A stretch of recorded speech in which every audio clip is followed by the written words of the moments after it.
We're all wired to crave comfort, a life that's easy, struggle-free, and practically perfect in every way. But too much comfort leaves us empty. Without challenges and the discomfort they bring, we stagnate and miss out on the growth that makes life truly satisfying. In this episode with Paul Burkus, we examine how to recognize the call of adventure, the dangers of ignoring change, how much comfort is actually healthy, and the real key to a satisfying life. Spoiler, it's not comfort. I'm Brent Diggs, and this is Full Mental Bracket, where science and storytelling meet to help you level up and tell a better story with your life. Good time period, boys and girls, ladies and gentlemen. Powered to you by the famous, furious engine of Brody Scott. Yes. The man, the myth, the legend. Yes. We're coming to you today from our studio, and we are on episode 3. We are a continuation of our previous series, which is grabbing the tools from your tool bag. This particular collection of tools is seeing your life as an epic story. That's right. We started off with that, laying out all of the parts of the story. Yes. And last episode, we went into how we kind of got this material. We got this material from a study by Rogers and a whole bunch of other psychologists about applying the hero's journey framework to your life and how that gave your life more meaning, or the people that they measured, they were measurably happier with their life, more satisfied with their life, felt that their life was more meaningful once they just looked at their life through a different lens. And has since been picked up by all kinds of areas of study. Right. Not the least of which, us. Not that we're all that. Anyway, it has the Paul and Brent stamp of approval, which, I mean, and a bunch of psychologists, Paul and Brent, I mean, it's about 50-50.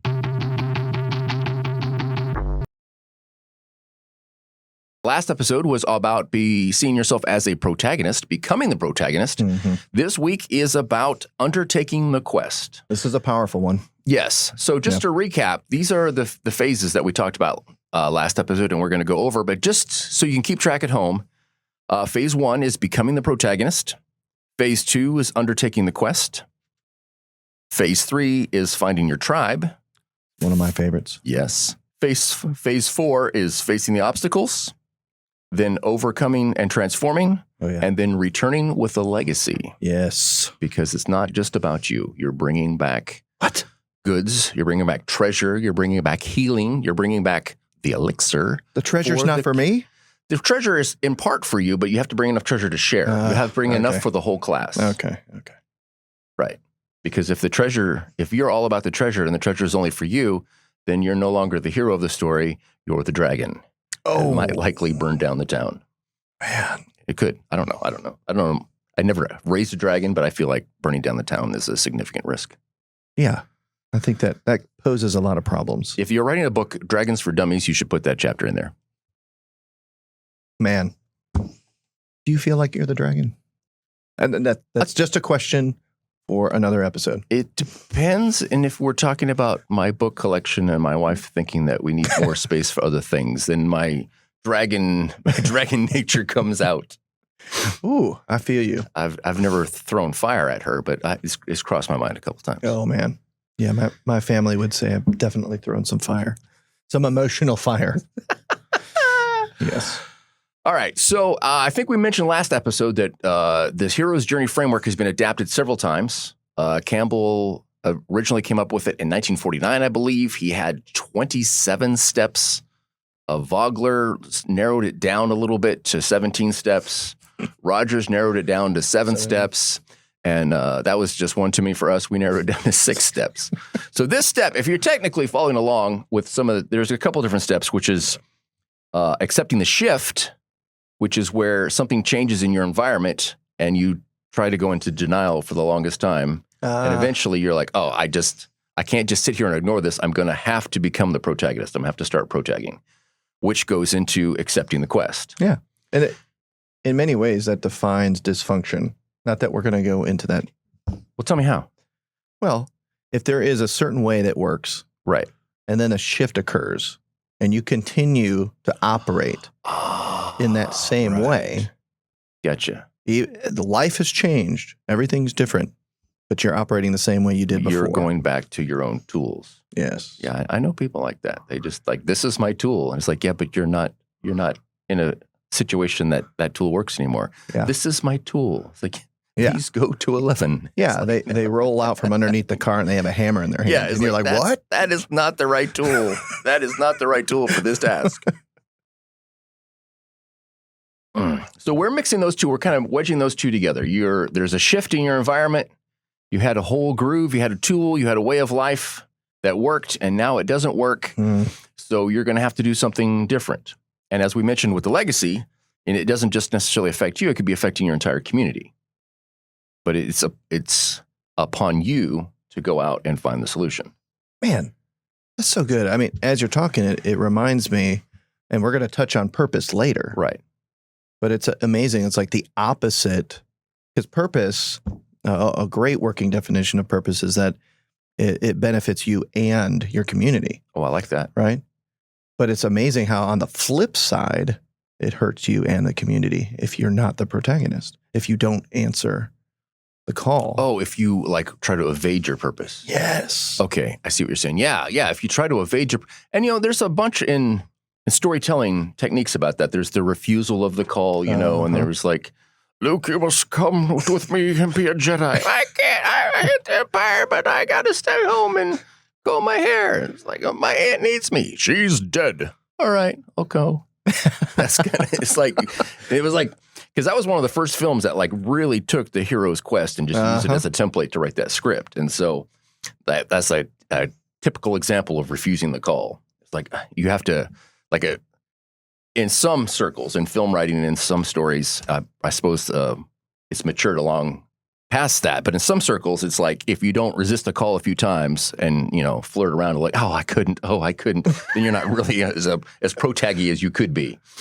Oh, but I think that applies to a real life. There's like, who wants to? I'm living my own life. I'm going to work. I'm dealing with my kids. I'm dealing with my wife. I'm doing stuff. And it's like, well, you have to engage this huge quest to change the way you do things, undertake struggles and travails. And it's like, do I have to? Isn't there an app for that? Maybe if I'll get a second opinion. I'll ignore it for a while and see if it goes away. Ooh, man. And I don't think that's terrible. I don't think you have to be. You don't have to be ultimately proactive to protag. It's like sometimes you evaluate. It's not like small steps. It's like you're waking up, you're going to work, and like, why weren't you at work today? Well, I was on my way to work, but then I saw a quest and I started driving because it looked like this maiden needs, like, no, that you still have a job. You still have to, there's a certain counting the cost involved. So we have like 3 different ways to call or 3 different reasons to answer the call, right? I think so. List them for me. All right. So the proverbial bandits, saving the village from the bandits. Yes. Yes. Well, yeah, that's the thing. So when you answer the call and go on a quest, it can look differently. So, we recognize this in Hollywood. He's like, sometimes you have to save the village from the bandits, which is something that was started in Seven Samurai, recycled in The Magnificent Seven. That's right. And then, props to my wife, we were watching The Magnificent Seven, and she screamed out, "This is just A Bug's Life with guns." And I'm like, I'll be darned. The Bug's Life is The Magnificent Seven. De-violence for kids. That's brilliant. There's 7 insects that come to save the village, except for surprise, we're not really fighters. But they take that same framework and they twist it and invert it and change it around a few times. Yeah. Which is, I guess, what we're saying happens. I was like the story buff. I'm telling her the whole lecture. Like, well, see, there were 7 samurai, and then that we didn't want to have 3-hour black and white movie. We wanted something about cowboys, and she's like, and then there's Bug's Life, and it's like, yeah, there's that. I'll be honest. When I saw it in the notes, I was like, let me think about that for a second. And then after thinking about it, I'm like, wait a minute. But it's just another way of that some of these classic story forms get recycled for new generations and new. Yeah. If it's that satisfying. It's at Universal. Yeah. And we talked about last episode that perhaps our working theory, which has never been proved or disproved, is perhaps that these story forms, Hero's Journey or the Seven Samurai or any of these things, are so satisfying because they, at least in part, define what it means to have a meaningful life. That's it. And so it resonates with us. We recognize something deep and timeless in it. Yeah. It motivates us. Yes. Yeah. I know I've been to a lot of movies where like, I want to, my wife used to dread if we go to a movie about chasing your dream and throwing off the shackles of your boring life. She's like, oh, not again. Honey, I had this great idea. I'm going to quit my job. We're going to move and be, be Yerpas. I don't know. That's not even a word. We're going to go to Australia and live in a yurt. And no, baby, no. I was like, nah, this is great. We could just, no, honey. Yeah. No. I come out so excited. I'm like, I needed to change my life rapidly and radically after this movie. And it's like, well, sleep on it. See how you feel in the morning. Man, I hear it all the time. I hear all kinds of stories. I bought 100 acres, or I bought some land in Brazil. Like, these are real stories, by the way. I bought some land in Brazil, and it's surrounded. It's several people, and it's just a commune. We all grow our food. Now, I'll be honest with you. That is enticing. It is enticing. But you do need to think about it. And I'll point out as a special bonus, if you have a life partner in your life, you don't make these decisions unilaterally. Doesn't matter who you think wears the pants in your relationship. You're like, oh, by the way, I took out 3 mortgages and now we're going to do that is not a unilateral decision. Woo. Extra tool there. Extra tool. Bonus tool. Bonus. Yeah, when you speak like that, I believe all over again in truth. Truth. You got it. Well, it's a partnership. If you have a life partner, it's a partnership. It's like you have to get some buy-in. You have to talk. You have to be on the same page. Because you're allies. I think so. I think in each other's story. Yes, I agree. Yes. I can't drop this mic, but mic drop. I don't know. Does that help? Okay. All right, moving on. All right, so you can, something that you see a lot of movies is, you got to save the village or save the city from the bandits, or you move into more Hollywood movies or more recent blockbusters. You got to save the world. Aliens are coming or whatnot. Zombies. You could destroy the horrifying world-ending weapon, which applies equally to Terminator 2 as well as Lord of the Rings. Oh, yeah. It's the same. I like that. I like that spectrum. Yes, because it's that same thing. It's like you have to, some idiot, build a weapon that's going to kill us all. And you, although it's not your fault, you have to take responsibility for it. Yeah. I think we should probably talk about that have to, because we keep saying you have to. You don't have to you don't have to be the one that picks up the ring and takes it to Mordor. You don't have to be the one, but it's beneficial. Yeah, and I think even if you're a supporting protagonist, that's still your story. Yes. So in your story, you are the protagonist. You're playing that role of supporting protagonist. I don't know if that makes sense. No, that makes sense. But I think the sense that I was talking about is I keep saying you have to. Like, you don't have a choice. Yeah. Like, you're walking home one day and there's this ring. And like, oh, clearly I have to take this ring.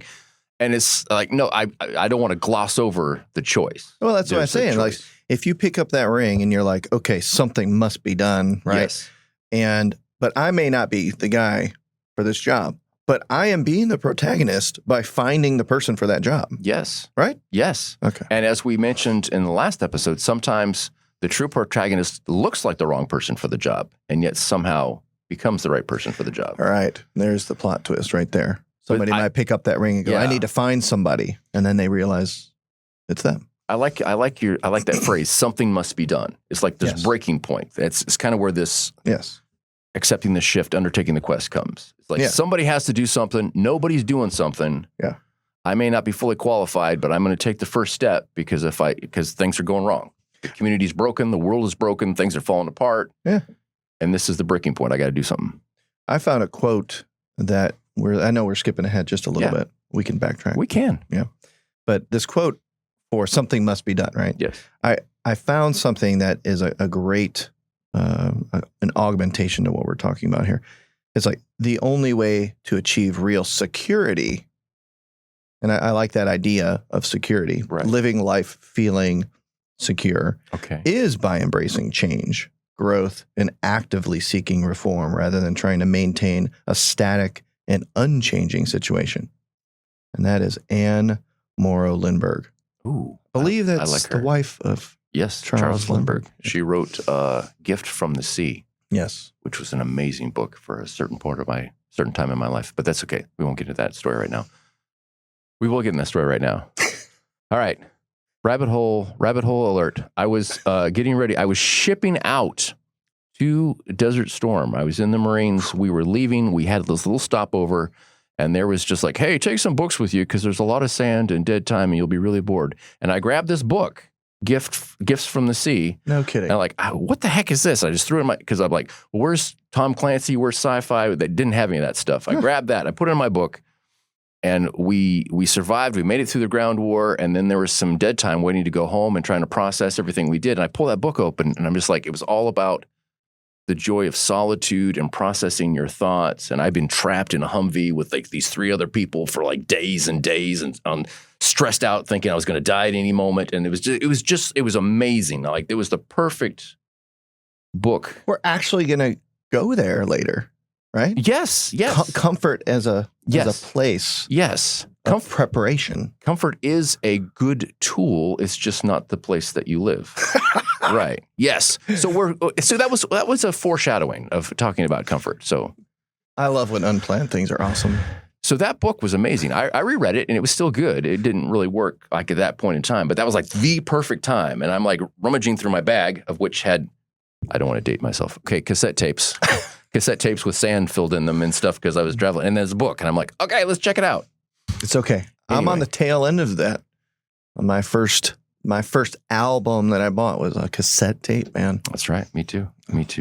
So let's go back to that quote, because that quote was long and deep, and I kind of sidetracked us with this little rabbit hole. Oh, I don't know. That's not a sidetrack. Let's look at your quote again. Can you tell me that again? Yes. The only way to achieve real security is by embracing change, growth, and actively seeking reform rather than trying to maintain a static and unchanging situation.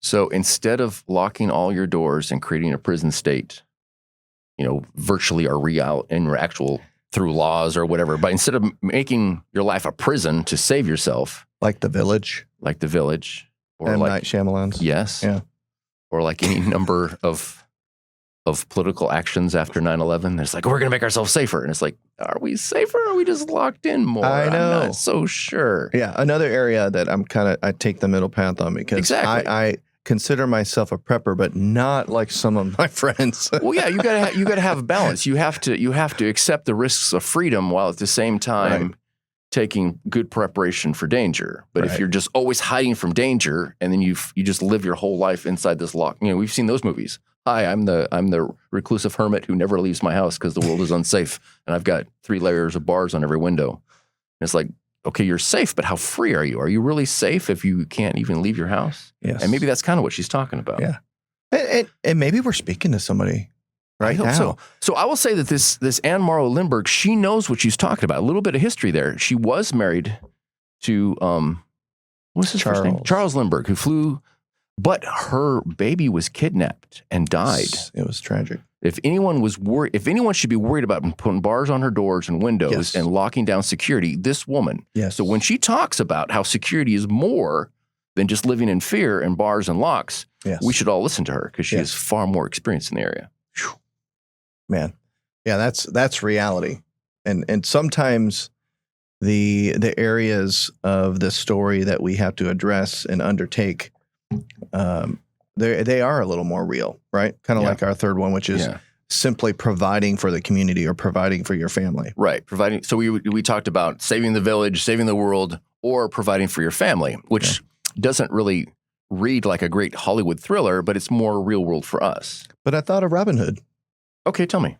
Well, I'm thinking to myself, okay, so this guy, he lives, among the peasants. Yeah. And there is definitely injustice. There's inequality. There's definitely economic oppression. And this guy, he's like, he can't take it anymore. He's going to do something about it. Right. And so this is the Cliff Notes version, right? Right. He's going to do something about it. And instead of sitting by and watching things happen, he figures out some way. Now, right or wrong, he figures out a way. And I think what's interesting about you talk about he's hanging out with the peasants, but then if he hadn't done this, how often would he actually be hanging out with the peasants? Because he undertook this quest, he's learning things from people of all different cultural levels, all different levels of economics. He's learning how the other half lives. He's learning street level life. He's becoming more knowledgeable and empathetic. Yeah. If he stayed away hidden away in his castle or something. Right. just complaining about it. Just complain about the administration. This king sucks. How come taxes are so high? He's like, well, let's go do something about it.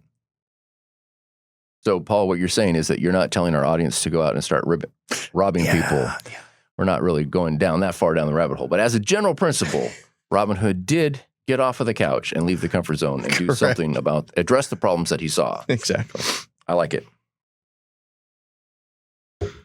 So what we were talking about before, we get a point where something has to change. Something has to change. We hear this call to adventure. It kind of competes with our life of comfort. Mm-hmm. And it's like, is it really worth leaving the comfort zone to do this? And some days it doesn't feel like it is. Yeah. When I was, again, going through what we were going to talk about, I was thinking of this phrase that somebody taught me a long time ago, long before Tony Robbins was famous. Right. Which at this point, he's been coined saying this. Hey, I'll give him props, though. But a long time ago, probably 2003, and I don't know who exactly it is. I tried to do a little research to find out who said this, but I love the quote. It's, change occurs when the pain of the status quo becomes greater than the pain that it takes to change. Oh, yeah. I heard that one like back in the 90s. Yeah. That's an old quote. Yeah, it's an old But I like that you only change when the pain of change is less than the pain of staying the same. Exactly. Once that bar rises, it's like, all right, I can't just stay here anymore. Can't do it. Yep. You know, and I think something that we're going to talk about here in this episode is that although we love comfort, and here in Western society, we've been really advertised and primed for comfort, but sometimes people live very comfortable lives and like, it just doesn't feel like I have any meaning. It's like, well, what have you done recently that's been difficult or challenging or rewards someone outside and bigger than yourself? Well, I don't do that. Well, maybe that's why your life feels empty. Yes. I would like to say, just for the audience, that the voices that we use, yes, I relate to these voices. So I am not judging you. I am simply saying these voices are within me as well. Okay. I was trying the internal dialogue or the accents I was throwing on, because I don't want to offend anyone either. If you talk like this, don't think I'm making fun of you, because you're probably my next door neighbor, but that's all right. Oh my gosh. So in the last podcast, I had mentioned that seeing my life through Epic Story actually really motivated me. And I think one of the reasons why it did was because I felt like there was something bigger than me. And that really motivated me to make some changes. And so I know that that's a big part of change, is that you accept the quest because this quest is bigger than you. Right. And you want to be a part of something that is that you are a part of it's epic. Yes. Yeah. And that's something that I think we've been kind of just skirting on the edge of, is that there's a lot of research about subjective well-being and happiness and satisfaction in life being tied to causes that are bigger than yourself, to giving back to the community, to giving in a larger cause, whether it be religious or charitable or whatever, something beyond your own personal benefit gives this incredible happiness, at least in relation to just selfishly chasing just things that benefit you only. Right. And that's countercultural here in America. There is a song that I absolutely love by a band called ALO. It's called Barbecue. Not familiar. And it basically talks about all the dreams that never came true. So again, the chorus has something to do with, welcome to your barbecue, where we roast all the dreams that never came true. Welcome to your barbecue, pig out and dream anew. Oh, wow. So we're not holding on to yesterday. Yeah. So although yesterday's dreams didn't come true, you don't just sit there and cling to them.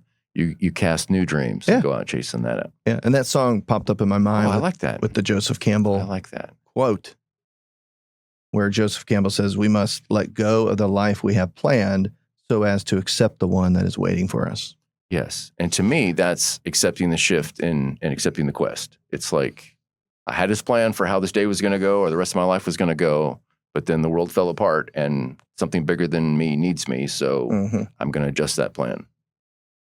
And in the episodes that will come, we'll just discuss and discover how accepting that plan, although it's a big hassle, is the great tool for growth and satisfaction in your life. Mm-hmm. You level up your identity, you level up your abilities, you learn to enjoy the challenge. I'm hearing like the Super Mario. Doop, doop, doop, doop. Leveling up. So I think we've been talking about this too. Seeing your life as an epic story instills a sense of purpose. My favorite part. So you have to accept the call to adventure. And we talked about how the protag often refuses the call. Mm-hmm. And the point is that you can refuse the call, but your problems don't necessarily go away. So it's like, it may feel good for the moment to hide your head under the pillow and pull the covers over you, but oftentimes the problems are still there. Yeah. Waiting for you to embrace the call. Man, it was like, I only just the trailer yesterday. I didn't even watch the movie, but it just reminded me of this concept. And it's the last Mission Impossible. Okay.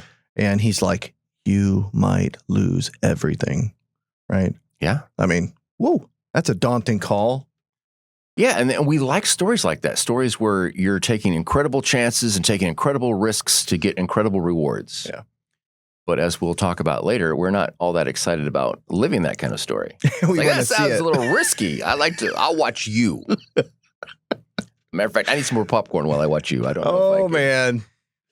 The passive observer, huh? Yeah. Well, I mean, that's just how we're wired to want comfort and safety, but at the same time, to not actually get a lot of meaning from it. You get the more meaning from the risk, from the larger than life, but it's a lot of work and it's some risk and it's what a paradox. Discomfort. Yes. And so that's what we get with these. I know it happened for me for a long time. It's like, I have everything I want and I'm miserable. I was like, why is that?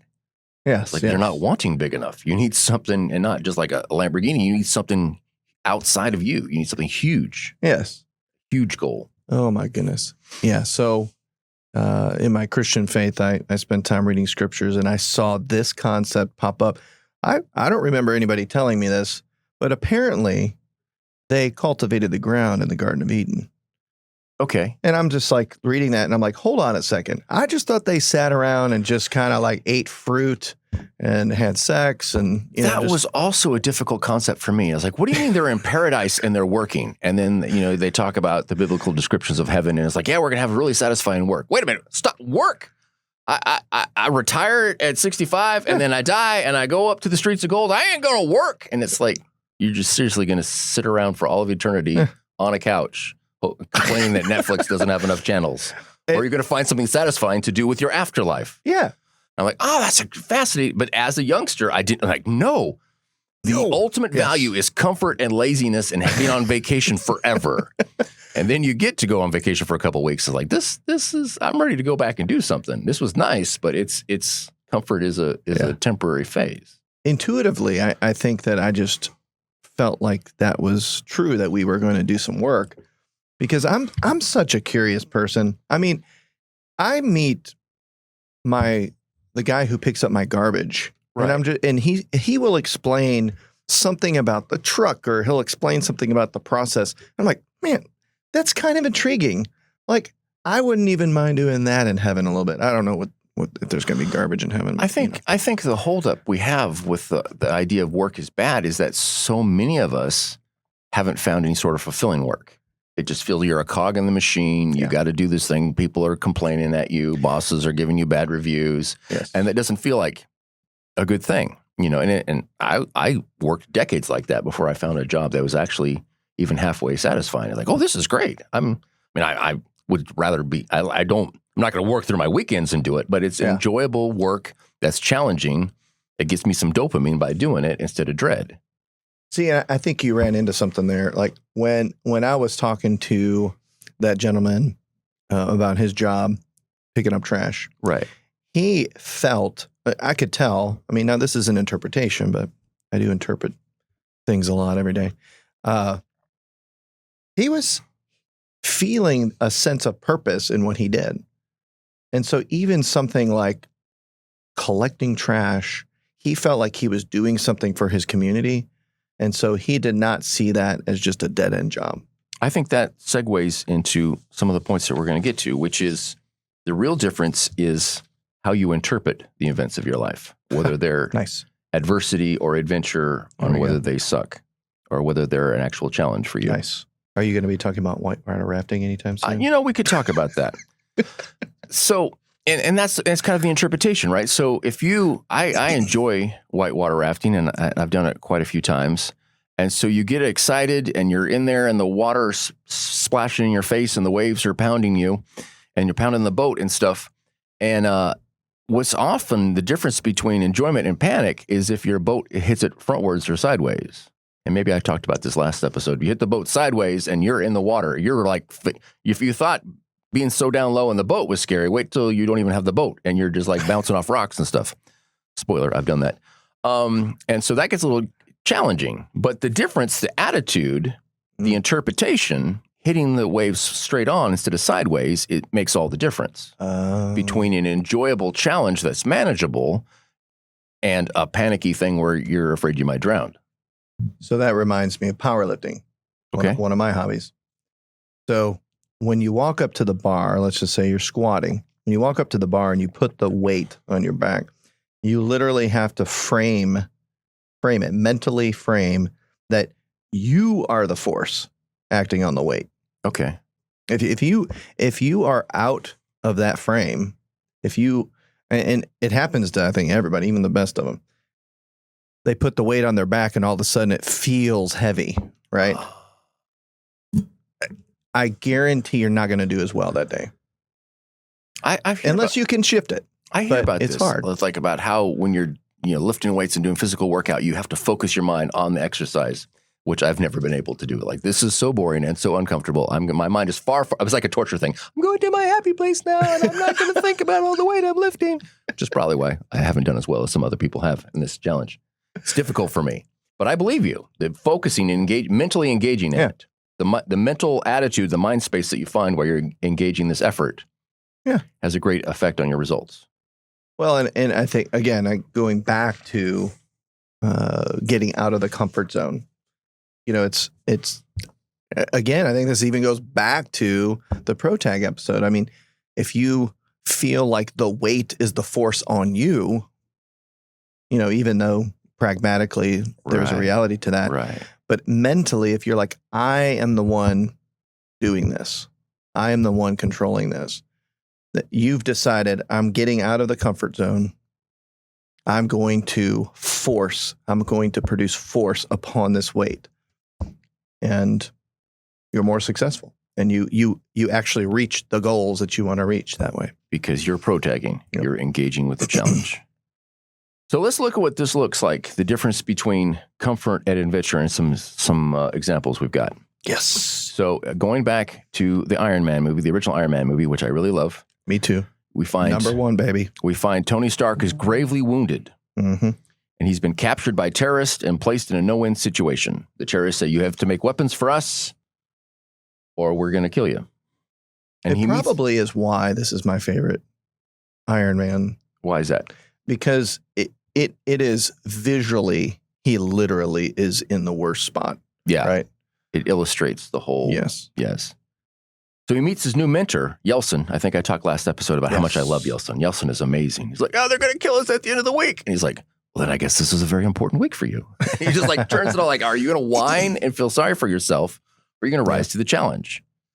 So Yeltsin, he gets Tony thinking about his legacy. He's like, these guys are killing people, innocent people, with your weapons that you designed. And they want you to design a new master weapon so they can kill even more people. That is your legacy. If you die now, that's how the world will remember you. That's what you've done for the world. You've made the world more dangerous. Do you want to change that? It's like, yeah, but we're stuck in a cave. And they're like, but wait a minute.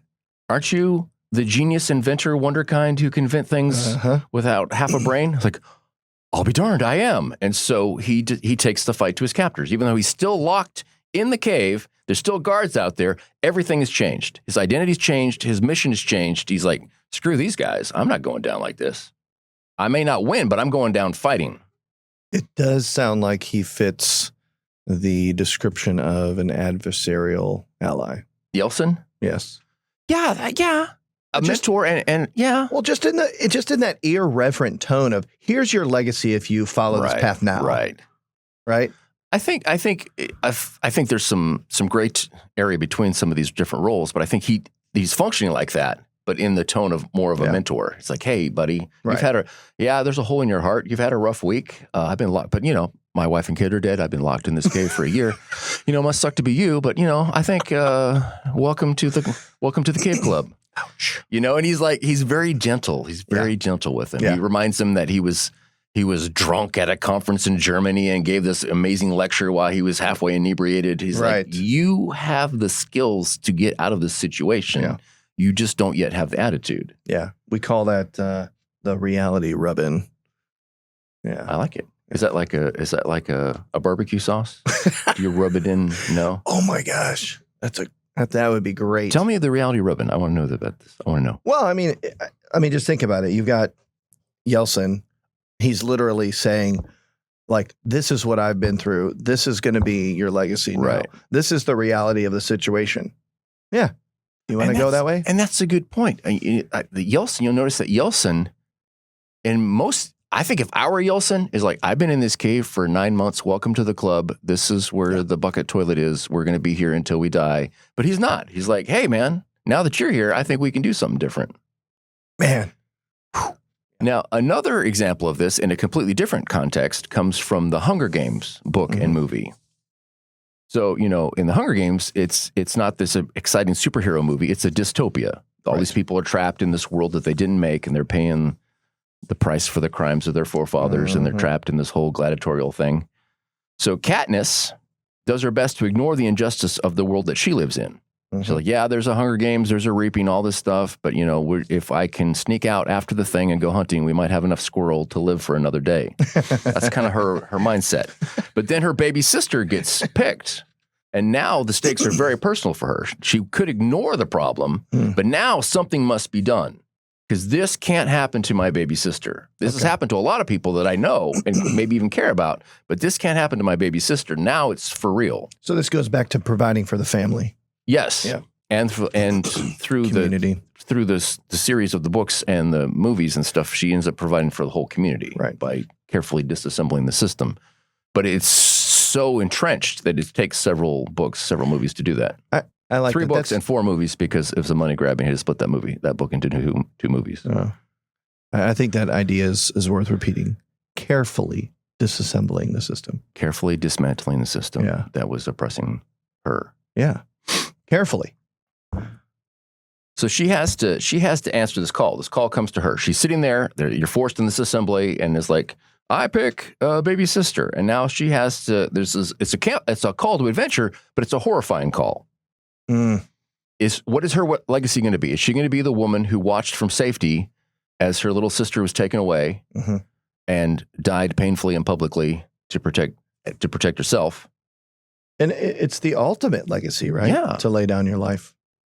Well, it's so egregious. It's just like, okay, so we're going to take these people who have no combat training and we're going to make them in a gladiatorial game, and then we're going to film it. We're going to make everybody watch these people die in pain. Shame City. For sport. And then we're going to gamble about it and drink champagne while these people split. I mean, you wrote it to really accentuate the evilness of it. Yeah. The selfish, the selfless, the evil, and the self-absorption of it. So, does Katniss want to risk her life? Does she want to kill other people for the pleasure of spectators? No, she doesn't, but she's willing to accept that cost to protect her sister. There's something bigger than her out there. I like that perspective, by the way. I think I've got lots of different perspectives on the Hunger Games, but seeing this part of story, answering the call and the quest, that's great. Because it's a messed up call. Yeah. It's like, it's not something you dream. Oh, if there's anyone, I know that my daughter was like really obsessed with Hunger Games, but I don't see anyone like putting that poster on their wall. If only I could be a scrappy bow hunter in this corrupt den of corruption. Like, no, I don't think anyone dreams of that. Yeah. Maybe the final scene and you're on the stage, but no one wants to go through all that. But yet our lives often are like that. Yeah. That's what I was about to say. I was like, people can relate to this. Because there are so many complexities in life, right? Right. And it's hard because you have people over here, these voices over here that are like, I like to keep life simple, and you're like, I don't know how you're going to simplify this. Right. Sit down and let me tell you about this, okay? And sometimes you just get dealt a sucky hand, and you'd never see it coming. You could be going great, and suddenly the doctor gives you some horrible news, and suddenly your first 20, 30, 40 years was just a prologue, and the story is actually starting now. You're like, I thought I was going out good. And I was like, well, you were, and welcome to the new story. The shift. I thought you were going to say something else. This is some really shifty news I'm getting. I don't appreciate this at all. Woo. I'll just mention real quick an example of going beyond comfort. I remember when I first watched Star Trek Generations way back in the day, and it was a handover from Captain Kirk to Captain Picard, and it's a big movie. And Captain Kirk, somehow through sci-fi hand-waving magic, he's found himself in sci-fi heaven, and he's able to do everything he wasn't able to do in his career life, and he's there with the woman of his dreams, and he's riding horses. And then this guy Picard says, the galaxy needs you to save it. You need to leave heaven behind. And he's like, all right, I was getting bored anyway. And as like I told about it earlier, Jeff, like, what? You found the perfect comfort? I would have told Baldy to go packing. It's like, no, this is it, man. I did my bit for Starfleet. I'm here for the duration. Retired. But the too much comfort got to him. Oh. It wasn't the comfort of the predictable and everything going right and everything being happy. Wasn't a strong enough draw to keep him there. He rested and he rusted. He rested and then he left. Yep. I don't know if he said goodbye to his dream girlfriend or not, but that's a different story. Mm. So even once you undertake the quest, you can't really go back, I think, to the comfort zone. Yes. Because, I mean, think about Iron Man. So Tony Stark escapes the cave. He builds a suit. He escapes the cave. It's like, all right, story's over. No, story's not over. He's like, he still can't get out of his mind. Yeltsin died. Spoiler, Yeltsin died. So Yeltsin died. He's thinking about that. He's thinking about his legacy are still weapons of mass destruction. He goes home, has a press conference, says, hey, we're not making guns no more. He's tinkering with his suit. He's trying to make some sense of his life. But now that he's seen how the world really works, he can't go back. He can't. He's home. He's eating hamburgers and he's in his little mega mansion, but he's not back in the comfort zone. And I think there's certain thresholds that once they get crossed, there's no turning back. Like you mentioned, Yeltsin dying.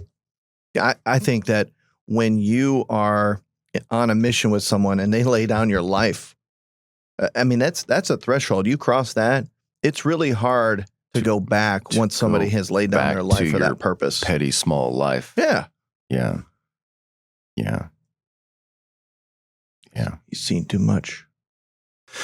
Yeah, there's a rabbit hole about people thanking me for my service, but we won't go into that today. We're behind schedule. We're gonna carry on. I saw those gears turning. Too many rabbit holes for Brent on this one episode.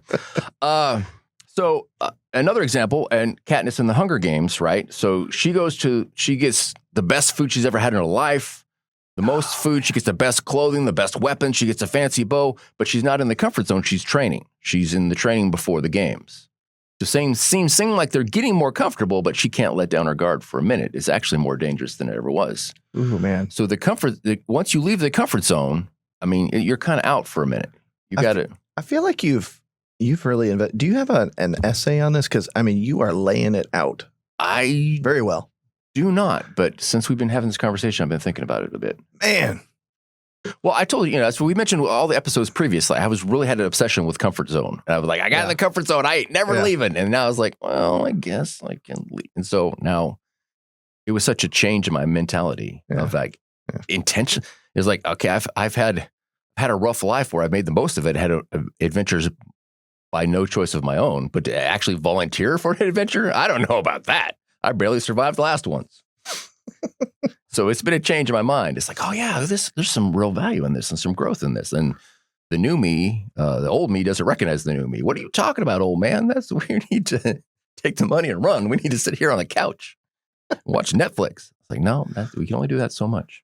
You know, everybody's looking at that food that Katniss was eating on the train. And they're like, man, that's the life, huh? Yeah. I mean, they're all probably, people back home are probably would be jealous of that, but not the consequences that go with it. I mean, if we're rigorously honest with ourselves, we probably would let our guard down. A little bit. Yeah. I mean, if I was getting some good sleep and there was actual heat and air conditioning and good showers and stuff, I might be. But that's an example of what we were talking about before, about how we like to watch stories that are exciting and rigorous, but we don't want to live them. Right. So we like stories that are exciting and unpredictable. Yes. And there's high stakes. I think that's a good point to make right now, is that movies are snapshots of phases that probably take a lot longer in real life. They're very compressed. Yes. So there's somebody has said that a Hollywood movie is like the most important 1 to 3 days in a person's life. And it's just been compressed into 2 hours. Right. And it's like a whole life building up to that, a whole life after you've learned the lesson. But that's the crucible right there. This is where everything changed. That's why I often, I think now that I'm looking at life through the lens of story, when I see Happily Ever After, and I know that there's another shift coming right after that. Right. That's a good point. That goes right with the comfort thing. When we say happily ever after, it's like, well, that sounds really boring and probably not controllable. You think it's going to be happily ever after. But as we mentioned last episode, happy is built into happenstance, is built into circumstances. So after that, circumstances completely agreed with them, and their external locus of control was all happy because they went through this fairy tale. That's just so you can go to bed after the movie. Yeah. So let's talk about some of the movies we like to live. Okay. So we talked about, we like to watch Die Hard. I like to watch like The Fifth Element and The Whole World Is Waiting on You. Yeah. But when it comes to my life, I like different stories, like The Day Nothing Went Wrong or An Uneventful Journey. Minimum Risk, The Couch Potato Story. It's like, that's the kind of movie I want to live. But then you find that they're just not that satisfying. Oh, man. That's so true. Sometimes you do everything you can to stay in the comfort zone. Yeah. And you don't want to, like, I don't want to go. And I'm thinking, we talked about this scene from the movie Stranger Than Fiction. Uh-huh. If you haven't seen this movie, pause this episode, watch this movie immediately because your life is deprived. Yeah. So our protagonist, Harold Crick, finds out that his life is indeed a story being plotted by a stranger, much to his dismay. And after several misadventures, he's like, fine, screw it. I'm just going to hide on my couch in my living room and I'm not going to participate in the story. So what happens, Paul? Well, he gets pushed. A wrecking ball comes through the side of his house. Man, yeah, it's like, we're demolishing your house. And it's like, you're what? It is like, I was going to stay here, not no more. And then the forces of circumstances, the forces of story knocked him out of the comfort zone to get back into the story. Can you imagine the cognitive dissonance that he had? I mean, that any of us would have, or that we do have sometimes when we realize that there are a lot of things, a lot of forces at play. Yeah. Sometimes you want to blame the storyteller, but it's like, you're also the protagonist. So what are you doing?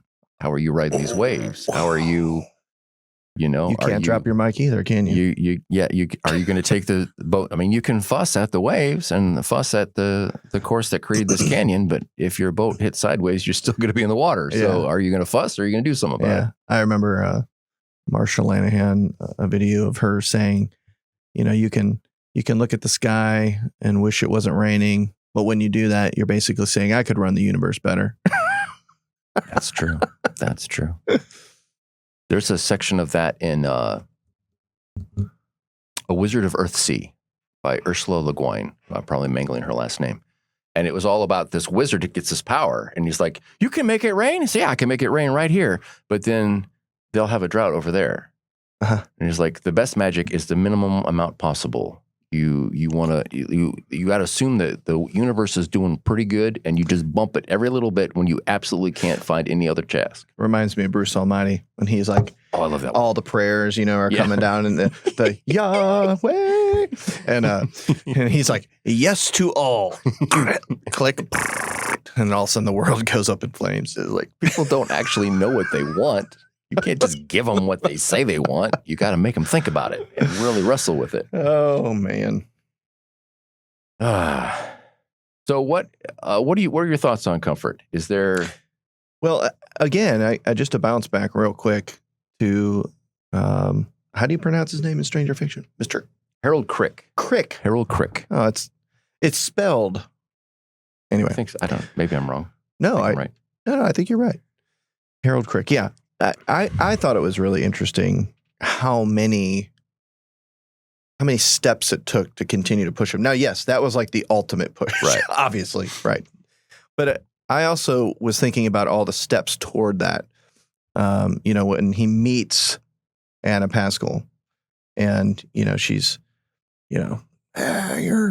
Yeah, she's not happy. Oh man, she's yelling at. She gets like a whole crowd, to yell at him, and then at some point he finds himself, and she's got the cookie, and like at this point, it's almost like she is challenging him to get out of his comfort zone, in subtle ways, right? With the cookie. Well, he's the super organized IRS agent, and she's like this anarchist wannabe, kind of like I don't organize anything. I just live my life. And they're just as opposite as they can be. What I love about it, though, is that she seems that way until you hear her backstory. Right. And then you realize, okay, there's more to this. Yeah, right? She actually wants to save the world one cookie at a time, right? Yeah. And that's the thing. And that if there's nothing else, listeners, that you get out of this episode, it's don't assume you know someone else's backstory. Just because they're operating in a way that you don't understand, there's probably in their brain a very good reason for that. It may be wrong, or it may be right, and you just don't know the story. Yes. Proceed with caution. Yeah. Because I think our ultimate goal here is that we really want to encourage and motivate people to be the protagonists. Yes. To answer the call. Yes. Right? But once again, as we mentioned before, everyone, hopefully, if everyone that's embraced the call is the protagonist of their own life. So sometimes you come across them and you think that they're the enemy or they're the villain or something. Take some time. They're on a journey themselves, and you don't know what that journey is. Yeah. So feel free to ask some questions, and to engage with them and wrestle with these struggles instead of casting instant judgment. Speaking of journeys, all right. So I got to present my daily dialectic. Okay. Daily dialectic. So, when people are settling for comfort, yes, I think often people are seen as being self-centered, right? I feel like that's true. And then you have a group of people that look like they've just given up and they're apathetic, and they also look self-centered. And they also look like they're just wanting to live in comfort. When in actuality, I think there's a group of people that often get overlooked, and that is these people that are in a state of hopeless apathy, where they have tried and tried and tried, and yet they don't have the resources yet to help them to try again. And so you see them, they are passively sitting by, not answering the call, but they're not answering the call because they have found themselves in a state of hopelessness. So it's not that they're like really comfy with the way that they're living. They just don't believe that anything could ever change. Exactly. Sometimes those people are going to need a little help up then. Yes. So some pre-step to actually get them to understand and motivate and believe in themselves a tiny little bit so they can get going. Again, I don't bring up Marshall Lanahan again, but she described a ladder out of hell.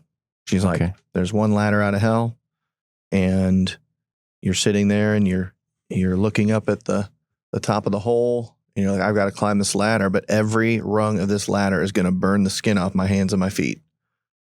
Am I going to get out, or am I just going to sit here in hell? Well, I've never heard of Marshall before today, but now I'm intrigued. Marshall Lanahan. Marshall Lanahan. The developer of DBT. Okay. Yeah. Is that all one name, or is that two names? Marshall Lanahan. Oh, see, I thought it was Marshall. Yeah, I thought it was this big one. Marshall Lanahan, you like do that summoning and somehow dialectics just happen or something like that. No. Maybe I was using my... I was just curious. My Columbo voice. Marsha Lanahan. All right. I like it. Marshall Lanahan. So, and just to reinforce one last time, I mean, these are counter to the narratives that we get every day. We get told that we deserve a break today. that we deserve a softer couch, juicier sandwich meat. It's like, you've been robbed. You deserve a more comfortable life. Yeah. And sometimes when oh man. All right. Sorry if anybody's in this state, but we're encouraging you. Okay. But I mean, some people are like, I got to go work on myself. Right. Right. And I literally am like, well, what are you going to do while you're working on yourself? And they're like, well, man, I'm going to go watch a movie by myself. I'm going to just lay around. And that doesn't sound like you're working on yourself. That sounds like you're running away. Exactly. So when you say I'm working myself, I'm thinking of a different movie. I'm thinking of Mr. Miyagi. Like, you do the daily chores that you don't want to do, and you find by accident you've actually done some work on yourself, and you've learned all of these things by embracing the adversity. Well played. So that's a way to work on yourself, is maybe working on yourself is just being more intentional as you live your life, and more intentional about how you deal with things rather than running away and, you know, having a hot rock massage or whatever. Maybe that's part of it, but I mean, that can't be the whole thing. Right. Yeah.